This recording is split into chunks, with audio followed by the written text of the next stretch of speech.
uma resenha sobre uma das maiores novelas já publicadas na história da literatura, Die Verwandlung, A Metamorfose, do grande escritor judeu tcheco Franz Kafka.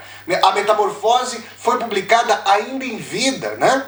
Em 1915, o Kafka vai morrer em 1924, há quase um século. Eu falo isso porque, por exemplo, Der Prozess, o processo, esse romance formidável do Kafka, foi publicado póstumamente, mas a Metamorfose ainda em vida. Nós já vamos começar a discorrer sobre as aventuras, ou melhor, e na verdade, ou pior, do grande Gregor Samsa, essa figura ali comum, essa personagem assim, acossada por essa metamorfose, a partir da qual a sua vida tem toda uma ressignificação em termos das fortes brutalidades a que é submetida.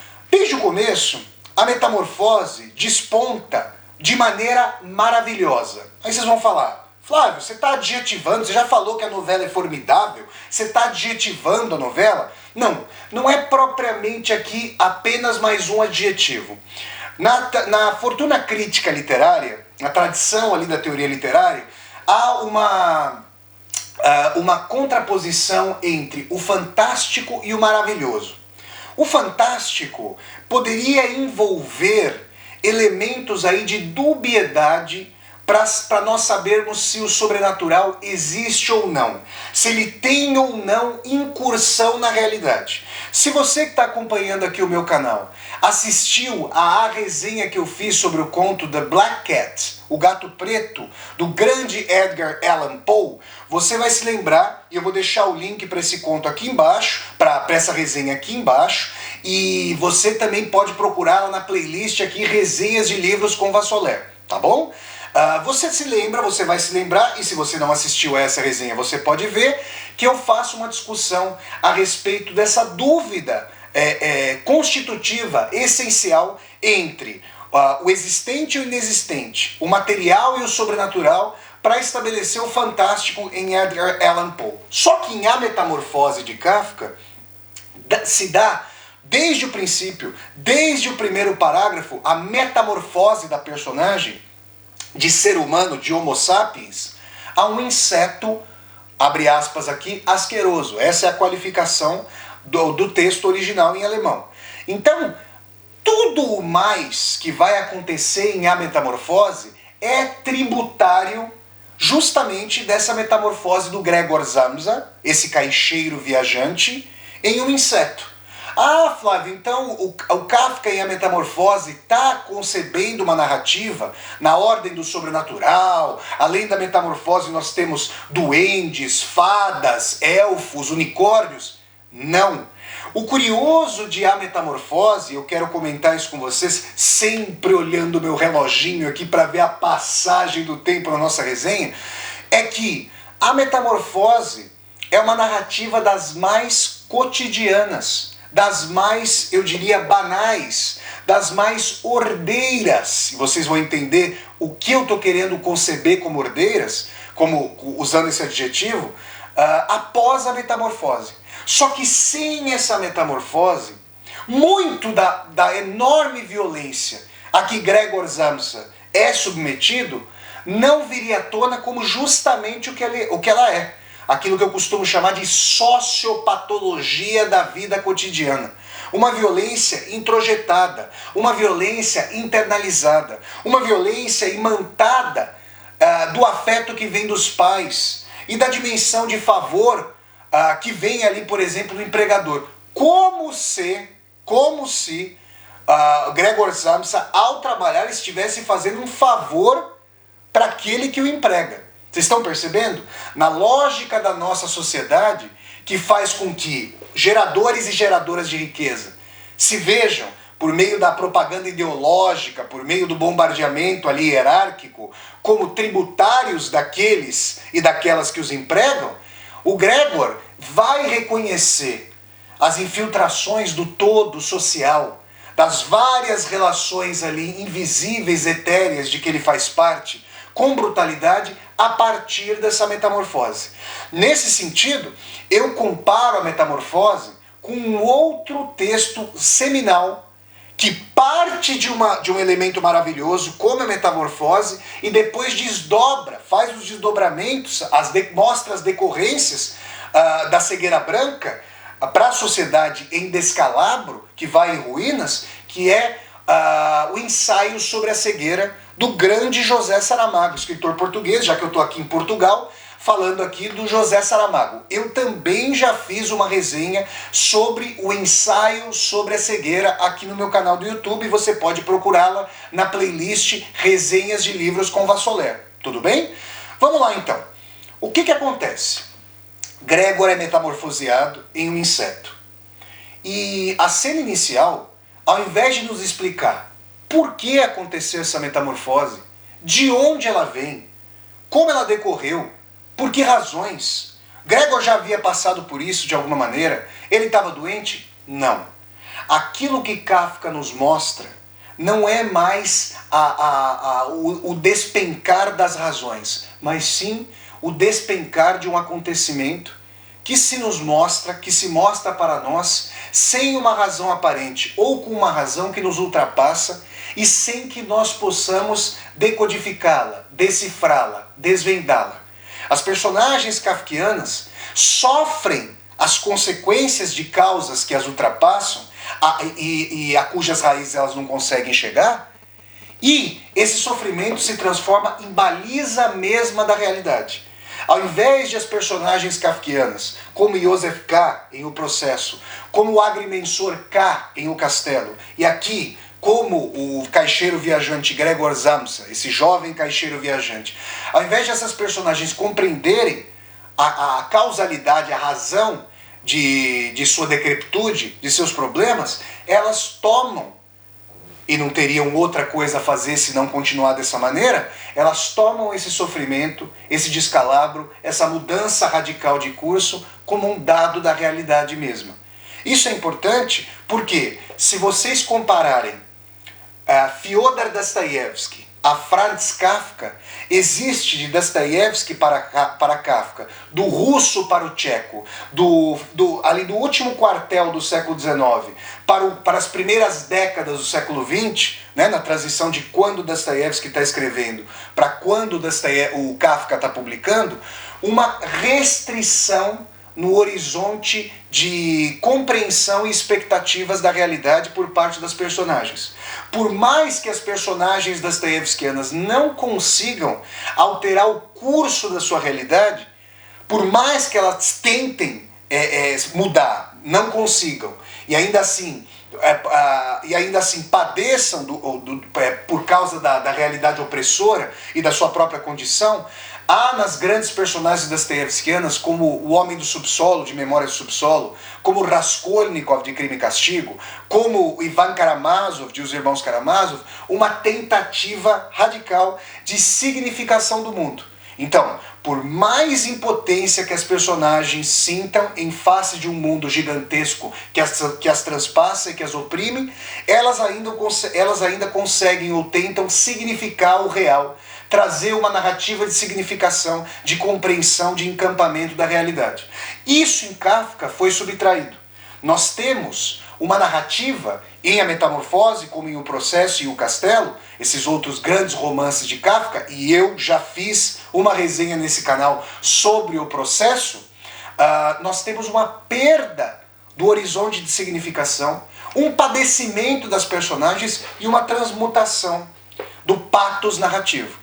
Enquanto em Dostoiévski, essa significação do mundo, que não consegue transformá-lo radicalmente, padece de um sofrimento, de uma agonia, de um patos agônico, fazendo com que as personagens sejam febris, em Kafka nós temos, correlata a essa perda de horizonte de significação e expectativas por parte das personagens, nós temos aí uma temperatura mais baixa da tonalidade narrativa. Não há grandes gritos, grande desespero. Ele existe sim, mas nós vamos fazendo uma leitura de A Metamorfose de maneira taquigráfica, burocrática, cartorial. A metamorfose é apresentada não em suas razões, mas com o Gregor a se debater ali na sua cama, não conseguindo virar um corpo de um lado para o outro, porque a sua carapaça ficou muito grande em relação às perninhas que se debatem.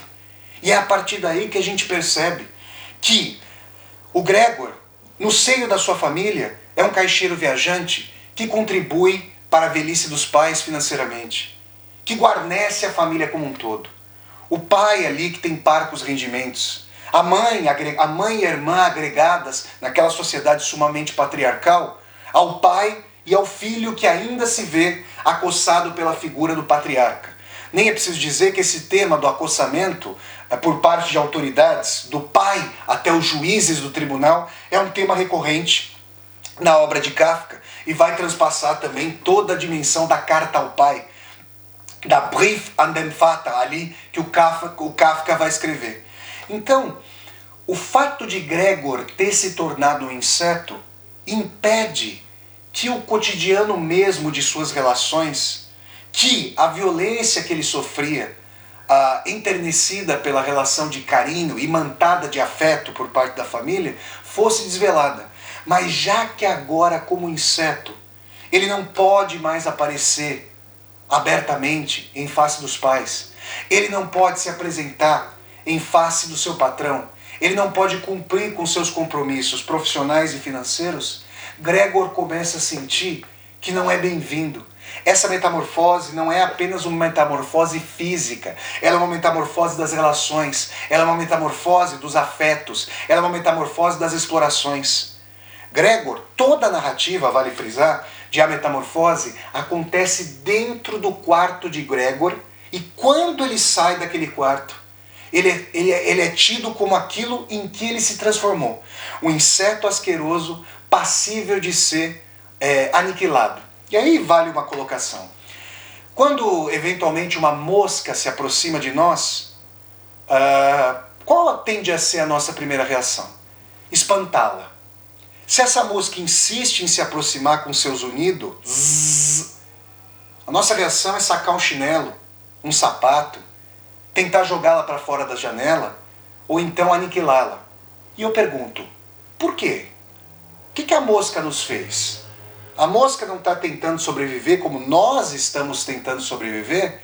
O fato de ela ter menos significação do mundo, não ser uma mosca em si e para si, como nós somos ou deveríamos ser em nós e para nós mesmos, faz com que ela não tenha dignidade de existência?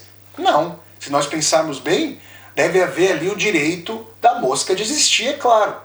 Mas justamente Gregor sofre uma dimensão que a mera reconfiguração da sua existência mostra para ele, em face daqueles que deveriam amá-lo e deveriam dele cuidar, ainda que ele ajudasse os pais em casa, que ele deveria ser aceito na sua metamorfose. O que é que os pais sabiam dessa metamorfose? Tão pouco quanto o próprio Gregor. E aí é importante dizer, então, que não podendo trabalhar como caixeiro viajante, não podendo suprir as necessidades da casa, Gregor, de agregado, de boca que alimentava, passa a ser boca a ser alimentada, ainda que com os farelos e as migalhas daquilo que restava da mesa de comida, do almoço e do jantar da família. Vocês estão percebendo? E aí nós temos uma transformação que faz com que o Gregor, quando vai ao parapeito de sua janela, com que ele perceba que o quarto não é apenas um local de refúgio, não é apenas um local de descanso, não é apenas uma parte desvinculada do todo. Quando se dá a metamorfose de Gregor, ele sente, contra a sua nova existência, contra o seu corpo esguio de inseto, todas as opressões e mediações brutais da totalidade, da sociedade, transpassando a sua janela translúcida. É como se a luz do sol, que vem para nós por naturalidade, trouxesse ao mesmo tempo a dimensão de um trabalho coercitivo, de afetos que são utilitários, voltados para meios com vista a fins na dimensão de sobrevivência. A irmã é a única que se condói para o Gregor. Ela lhe traz restos de comida. Ela lhe traz ali, ela lhe faz propriamente companhia. Mas isso vai escasseando. Em um determinado momento, quando Gregor ousa surgir na sua sala, um pedaço de maçã é atirado contra o seu corpo. Muito da fortuna crítica associou esse pedaço de maçã que fica incrustado na carapaça do Gregor e que ao fim e ao cabo vai apodrecer e vai levar o Gregor ao óbito. Muito da tradição da fortuna crítica tem associado isso à maçã do Gênesis, à maçã bíblica, a maçã que levou à queda de Adão e Eva. Se essa simbologia é possível, se essa simbologia se impõe em meio à tradição judaica, e vale lembrar, Franz Kafka era um judeu, é importante dizer que a força desse livro formidável do Gênesis, o primeiro livro da Bíblia judaico-cristã, mas vale frisar que o Velho Testamento é de origem judaica, que esse livro original é fundamental para a gente entender que essa simbologia religiosa é reforçada por um tipo de vivência social que faz com que, sendo uma maçã com a sua simbologia, sendo ali a proscrição, a impossibilidade de Gregor, como novo Gregor, como inseto, ter uma vivência social, isso diz respeito às opressões desnaturalizadas pela metamorfose. Gregor entrevê que não é mais bem-vindo como filho, que não é mais bem-vindo como caixeiro viajante, que não pode viajar, e que sua irmã, que estava ali resguardada, ainda até uma certa idade, dessa opressão a que o Gregor já era submetido, vai ter então que ser mediada pela instância do casamento, para como que desopilar a situação difícil dos pais. E os pais também vão levar um inquilino a morar na casa em que Gregor ocupava, na casa em que Gregor morava e que já era uma persona não grata, uma figura ali não de todo bem-vinda. Isso é importante porque sem a metamorfose, esses marcos de espoliação e violência não viriam à tona. E aí nós começamos a configurar que a metamorfose é física, é de ordem biológica e, sobretudo, a desvelar a crueza, a cara de medusa que nos petrifica sem que nós sintamos a opressão na realidade banal, nessa escrita cartorial que, uma vez colocado o elemento maravilhoso da metamorfose, traça ali um cotidiano banalizado. Nós sentimos falta do grito das personagens dostoiévskianas, da agonia dessas personagens, da impossibilidade dessas personagens mudarem o mundo, mas com uma grande significação, com uma grande racionalização do mundo. Isso sai de cena em Kafka. E Gregor, se vocês colocarem, contarem as letras do nome Gregor e contarem as letras do nome Zamza, vocês vão chegar às mesmas letras do nome Franz e do sobrenome Kafka. Esse paralelismo entre Gregor e Kafka foi muito apontado. Mas para além de aspectos biográficos, é importante dizer que a Metamorfose é uma narrativa, uma novela metonímica. A parte prisma o todo. O quarto, na sua intimidade, é devassado pelas figuras de opressão daquele que, como inseto, já não mais como Gregor Homo sapiens, não pode perfazer sua vida e não é aceito entre os demais. O quarto vira uma parte do todo. O todo, a sociedade opressora, transpassa a janela, chega até as relações do Gregor e o transforma. E lhe mostra o seu rosto mais opressivo. E aí é importante dizer que, naquelas primeiras décadas do século XX, nós hoje, com o retrovisor histórico, sabemos, estava sendo gestado ali o nazifascismo, que, na sua versão alemã, mas na italiana também, mas sobretudo na alemã, como hoje nós sabemos, gestaria o horror do Holocausto, a proscrição de pessoas que a propaganda nazista tomava, a odiosa propaganda nazista tomava como insetos a serem proscritos, a serem aniquilados em câmaras de gás, em campos de extermínio. É assim que a Metamorfose, além de desvelar vários aspectos da violência do cotidiano, daquilo que eu chamo de sociopatologia da vida cotidiana, vai mostrar também, vai ter um caráter tétrico de prenúncio, de aspectos que estavam transpassando a Europa, profundamente antissemita, e que iriam acossar ali o povo judeu. entre outras vítimas, como os ciganos, os homossexuais e os vários povos estrangeiros que o horror da metástase hitlerista ia dominando e acossando e enclausurando nos seus campos de concentração, nos seus campos de extermínio, nas suas câmaras de gás, nos seus fornos crematórios. É assim que a Metamorfose, escrita há um século, é um texto que hoje, eu diria, guarda ainda mais atualidade. Por quê?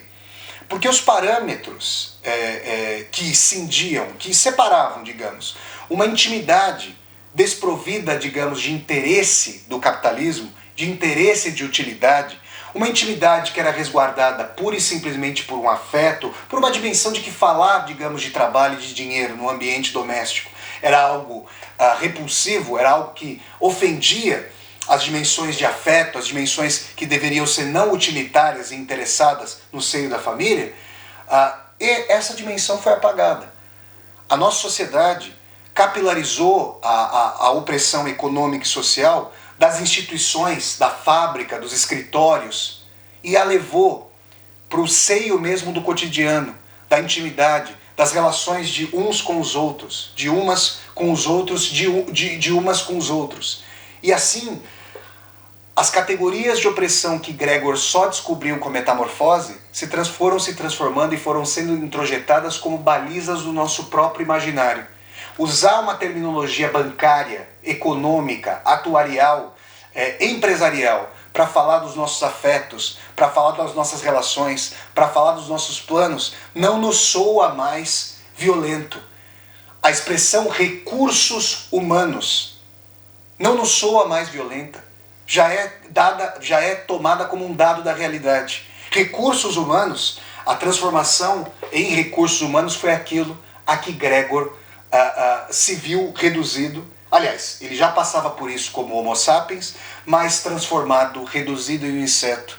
Ele se viu ali balizado, ele se viu diante da tragédia de não poder mais ser um recurso humano para a sua família.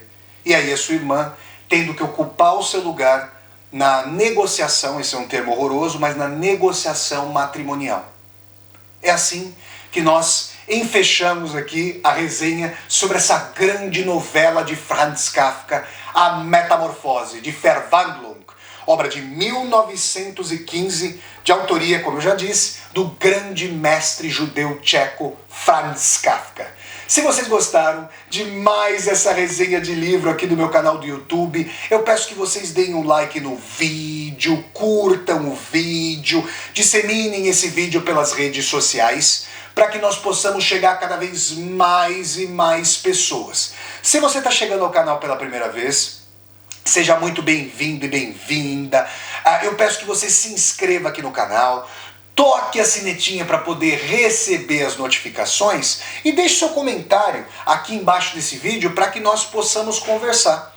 E mais, aqui embaixo desse vídeo você vai encontrar uma tecla chamada Seja Membro. Se você gosta das minhas resenhas de livros, das minhas resenhas de filmes, das minhas aulas ao vivo e das leituras de Vassoler, eu peço que você considere a possibilidade de, ao clicar aí na tecla Seja Membro, se tornar, segundo sua situação financeira, um membro ou uma membro humanista aqui do meu canal para apoiar este projeto de universidade aberta no YouTube. Então é isso, pessoal. Até a próxima resenha de livro. Eu sempre deixo o convite para vocês assistirem as resenhas de livros que acontecem todas as quintas-feiras, às 8 horas da noite, horário de Brasília, no nosso Brasil. Então é isso, gente. Até a próxima resenha de livro e tchau, tchau!